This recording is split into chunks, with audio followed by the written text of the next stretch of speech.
It was supposed to be just another night. The baby monitor crackled quietly on the nightstand next to my bed, its soft static becoming part of the background noise of our life. Caleb had been a little fussier than usual at bedtime, but nothing out of the ordinary. At least, that's what we told ourselves. At 8 months old, he was teething, drooling everywhere, and waking up more often during the night. We were tired. Yes, but we were used to tired. I remember kissing his forehead and whispering, "Good night, sweet boy," before placing him gently into his crib. He smiled that sleepy smile babies give when they're too tired to stay mad but too curious to completely fall asleep.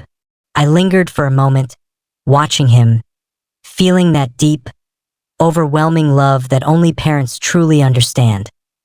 Around 2:17 a.m., I woke up to a strange sound. Not a cry exactly, more like a gurgle or maybe a gasp.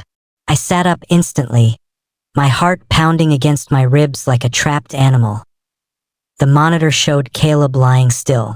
Too still. I rushed into his room, my husband, Mark, right behind me. The instant I reached the crib, my knees almost gave out. Caleb's skin was a frightening shade of blue. His tiny chest wasn't moving. His arms were limp. For a terrifying second, I froze. My brain refused to process what I was seeing. Mark jolted into action. He grabbed Caleb, cradling his lifeless body, shouting his name over and over again while I fumbled for the phone to dial 911. My hands shaking so badly I could barely hit the numbers. "Stay calm," the operator instructed me. "Start CPR. Help is on the way." Mark laid Caleb on the nursery floor and began chest compressions, counting aloud through choked back sobs. 1, 2, 3, 4. I knelt beside them, feeling utterly helpless, whispering desperate prayers. "Please, God. Please, please, please." Within minutes, which felt like lifetimes, we heard sirens. The EMTs burst through our front door and raced upstairs. They took over immediately, attaching tiny leads to Caleb's chest, pushing oxygen into his lungs. One of the paramedics, a woman with kind eyes but a no-nonsense tone, looked at us and said urgently, "We're getting a pulse." I burst into tears, clutching Mark as they loaded Caleb onto a stretcher. They told us we could ride in the ambulance. I don't even remember running to the car or throwing on shoes. I only remember sitting in the back of that ambulance, holding Caleb's tiny hand, begging him to stay with us. The hospital emergency room was a flurry of activity when we arrived. Doctors, nurses, monitors beeping, doors swinging open and shut. They whisked Caleb away from us almost immediately, leaving us standing there like abandoned luggage. For the first time since it all began, the crushing fear gave way to something worse. Numbness. Mark sank into a plastic chair, his face pale and blank. I sat next to him, arms wrapped tightly around my own body, rocking slightly, trying not to imagine the worst. What had happened to our baby? He'd been fine just hours ago. How could he be fighting for his life now? We waited and waited. Every second was an eternity. Finally, a doctor came out to speak with us. She was young, with dark circles under her eyes, but her voice was firm. "We stabilized him," she said. "He's breathing on his own now." I sobbed so hard I could barely stay upright. "But we need to run some tests to find out what caused this," she continued, a serious note in her voice that made the hairs on the back of my neck stand up. "It's not clear yet why he stopped breathing." Not clear. The relief I felt hearing that Caleb was alive was immediately drowned by a new, gnawing fear. What if this was just the beginning? The hours that followed were a haze. They moved Caleb into the pediatric intensive care unit, PICU, where wires and monitors turned our tiny boy into what looked like a science experiment. Alarms beeped every few minutes. Nurses bustled around his crib with practiced efficiency, adjusting 4 lines and checking screens. Mark and I were given chairs next to his bed, but there was no rest to be found. That we sat, silent, watching our son sleep under the dull glow of hospital lights. His skin, though no longer blue, was still pale. His lips, normally pink and pouty, looked wrong somehow. Too dry, too fragile. A pediatrician, Dr. Ramsey, finally came to speak with us. He was middle-aged, soft-spoken, with a comforting steadiness about him. "We have some preliminary results," he said, pulling up a stool so he could sit at eye level. "Have either of you heard of BRUE, brief, resolved, unexplained event?" I shook my head. Mark just blinked. Dr. Ramsey went on, carefully choosing his words. "It's a situation where a baby suddenly stops breathing, turns blue or pale, and may even go limp. Often it resolves by the time they get to the hospital. It's scary, terrifying, but sometimes we never find out why it happens. But sometimes you do." I asked, clinging to the idea that there could be a reason. He nodded. "Yes, could be related to reflux, infections, seizures, or even heart or airway problems. We'll need to run more tests to find out if Caleb has an underlying condition." The words heart problems echoed in my mind like a bomb going off. They ordered a battery of tests. Blood work, a chest x-ray, an echocardiogram. I signed so many consent forms my hand cramped. Meanwhile, Caleb dozed, occasionally stirring and letting out a weak whimper that ripped through me like a dagger. We learned that night how cruel waiting could be. Every beep of a monitor made me flinch. Every time a nurse glanced at Caleb's chart with a frown, I felt sick. I had thought labor and delivery were the hardest things a mother could endure. I was wrong. This helplessness was so much worse. Around 6 a.m., after a grueling night, Dr. Ramsey returned. "We found something on the echocardiogram," he said. "Caleb has a condition called Laryngomalacia. It's a floppy airway disorder. His airway can collapse when he's asleep, especially when he's in certain positions." I stared at him, trying to process the words. "It's not your fault," he added quickly, seeing my expression.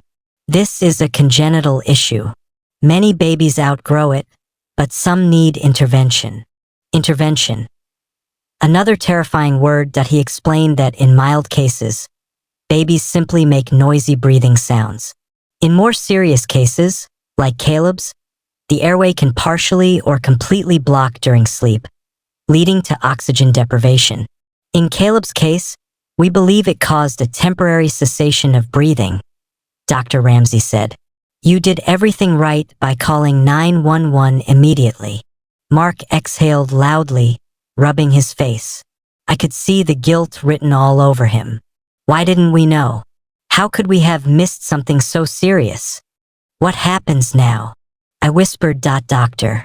Ramsey leaned forward. "We'll monitor him closely. There are therapies and surgeries we can consider if it doesn't improve on its own. But tonight you saved his life." I should have felt relief. Instead, I felt a crushing weight settle on my chest.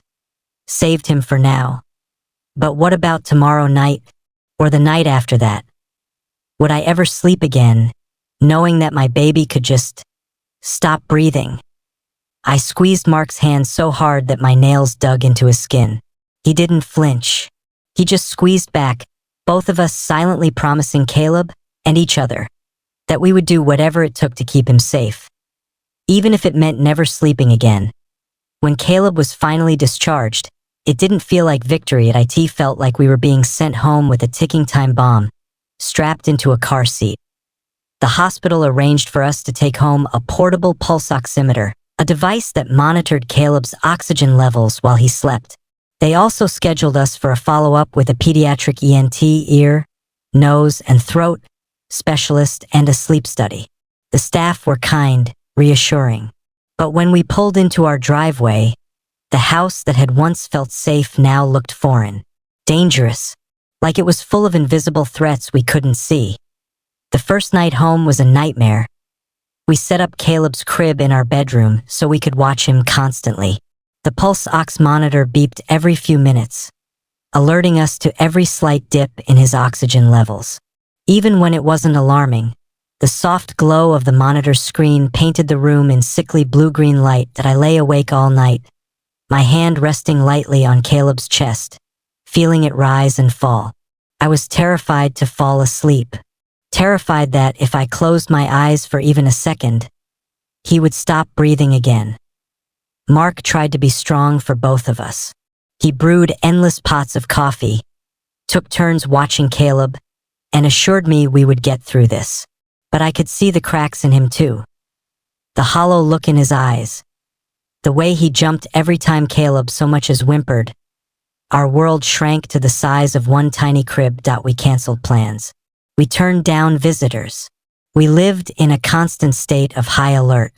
Caleb's Laryngomalacia was considered moderate to severe, and there was a real possibility he would need surgery if things didn't improve in a few months. The ENT explained that the surgery, called supraglottoplasty, would trim the floppy tissues around Caleb's airway. It was relatively safe, but still. The idea of someone operating on our baby's throat made my stomach churn, and in the meantime, we tried every non-surgical option available. Propping his mattress at an incline, keeping him upright after feedings, frequent check-ins with his pediatrician. Night after night of splitting shifts between Mark and me, so one of us was always awake, but sleep deprivation was taking its toll. There were moments, shameful moments, when frustration would bubble up inside me like lava. Moments when I would think, I can't do this anymore. I can't live like this. And then Caleb would stir, his tiny fingers curling around mine in his sleep, and the guilt would crash down so hard I could barely breathe. One morning, around 4 a.m., after another endless night of alarms and pacing, I broke down completely. I sat on the kitchen floor, my back against the cabinets, and sobbed into my knees. Mark found me there, slid down beside me, and pulled me into his arms. "We're drowning," I choked out. "I know," he whispered, "but we're drowning together." That somehow made all the difference. We weren't alone in this nightmare. We still had each other, and Caleb needed us both, broken, battered, exhausted as we were. Around that time, we found a local support group for parents of medically fragile infants. It was a lifeline, hearing other parents share their stories, their fears, their victories, made us feel less isolated, less like failures. One mother told me, "You won't always feel this afraid. It won't always be this hard." I clung to that like a life raft. There were small victories along the way. Caleb began to gain weight steadily again. His oxygen levels, though still rocky, trended slightly better. His little personality, so full of joy, curiosity, and stubbornness, shined through the medical fog that we lived minute to minute, day to day. But for the first time, hope started to creep back into the corners of our lives. Very slowly, we began to believe. Maybe Caleb wasn't just surviving. Maybe, just maybe, he was fighting. Spring was blooming outside, flowers bursting into color, birds singing louder each morning. But inside our house, it felt like time had frozen. After 2 months of monitoring, adjustments, and desperate prayers, Caleb's sleep study results came back. "They're not where we hoped they would be," Dr. Ramsey said gently, during a follow-up appointment. His words felt like a hammer blow to my chest. "He's still experiencing significant desaturations at night, and that puts him at risk for more serious complications. Heart strain, developmental delays, even sudden death." That last part, the part nobody wants to say out loud, hung heavily in the room. Mark and I sat there, shell-shocked as Dr. Ramsey outlined the next step. "It's time to consider supraglottoplasty," he said. "The surgery can help open up his airway so he can breathe safely while he sleeps. I know it's scary, but it offers the best chance for a normal, healthy life. The best chance. We were given time to discuss it privately. Mark immediately said yes. "We have to do it. We can't keep living like this. He can't keep living like this." I hesitated. The idea of someone taking a scalpel to my baby's throat was paralyzing. What if something went wrong? What if he didn't wake up from anesthesia? What if we traded one nightmare for another? Mark squeezed my hand. We need to give him a chance to breathe, honey. Tears filled my eyes as I nodded. We had fought so hard to keep Caleb alive. It was time to fight smarter. The surgery was scheduled for the following Thursday. The days leading up to it were some of the longest of my life. We spent every waking minute soaking in Caleb's laughter. The way his whole face lit up when we sang his favorite silly songs. The way he loved to clap his chubby hands together when we read Goodnight Moon. I must have kissed his forehead 1,000 times, each kiss carrying a silent prayer. Please come back to me. The morning of the surgery, we arrived at the hospital before dawn. I held Caleb close as we checked in, feeling his soft, warm body snuggled against mine. He was wearing his little blue footy pajamas, the ones with the cartoon giraffes. He had no idea what was coming. No idea why I was crying as I signed the final consent forms.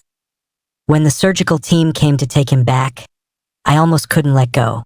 I kissed him one more time and whispered, "Be brave, my sweet boy." Mark held me as I watched them carry him away, down a hallway that felt 1,000 miles long. The waiting room was unbearable. I paced. I stared at the clock. I jumped every time the phone at the reception desk rang. That IT was only a 90-minute surgery, but it felt like an eternity. Finally, the surgeon came out, still wearing his scrubs and surgical cap. He smiled, as he approached us. "Caleb did great," he said. "The surgery went exactly as planned. His airway looks much more stable now. He's waking up and you'll be able to see him soon." Relief hit me so hard my knees buckled. Mark caught me before I collapsed. When we were finally allowed back into recovery, I almost didn't recognize Caleb at first.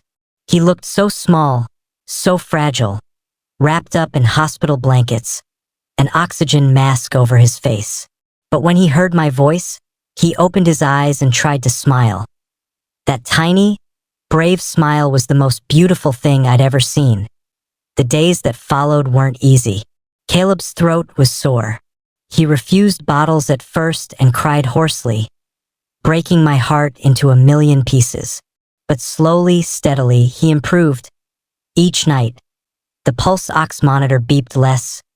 Each day, he grew stronger, and one magical morning, about a week after surgery, we realized something incredible. For the first time since Caleb was born, he had slept through the night, without a single alarm, without a single dip in oxygen. I sat there beside his crib, watching his tiny chest rise and fall in perfect rhythm, and I sobbed. This time, not from fear, from gratitude. Life after the surgery didn't instantly return to normal. It was a gradual climb out of the dark. But every day, the light grew a little stronger. Within a month, Caleb was eating better, gaining weight faster, and hitting milestones we'd feared might be delayed. His laugh grew louder, heartier. His cries, once weak and raspy, turned into the full-bellied wails of a healthy baby. Music to our ears, and us? We were healing too, though not without scars. At first, I still found myself creeping into his room every few hours at night, just to lay a hand on his chest and feel the steady rhythm of his breathing. Old habits die hard. Mark once caught me sobbing quietly in the hallway at 3 a.m., overcome with gratitude and lingering fear all tangled up inside me. "It's okay," he whispered, pulling me into his arms. "We're allowed to be broken and healing at the same time." We returned the rented pulse ox monitor about 6 weeks after surgery. I thought I would feel pure relief, but instead, handing it over felt like giving up a safety net. Still, I knew it was time. Caleb didn't need it anymore. He didn't need me hovering over him every second. That he was strong, that he had survived, that we all had.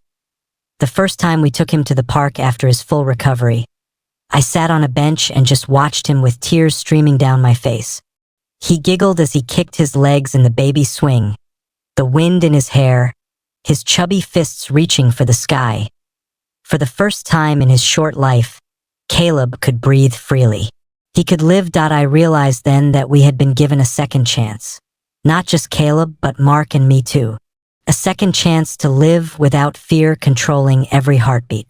A second chance to trust life again, even after it had tried to break us in some ways. Caleb's struggle rewrote the blueprint of our lives. We didn't sweat the small things anymore. We didn't take a single smile, a single sunrise, for granted. That we loved harder, laughed louder, forgave quicker, because we knew, oh, how we knew, how fragile life could be. Every night when I tuck Caleb in, I still whisper the same words against his soft hair. You are so brave. You are so loved. You are our miracle. And when I watch him drift off to sleep, pink and perfect and breathing easy, I remember the night he turned blue, the night our world stopped turning, and the long, harrowing road that brought us here. That we survived the terror, that we survived the tears, that we survived the not knowing. And we came out the other side more grateful, more resilient, more alive than ever before. Because sometimes, the scariest moments in life don't break you. They forge you. They make you into someone stronger, someone who will never again take a single breath for granted.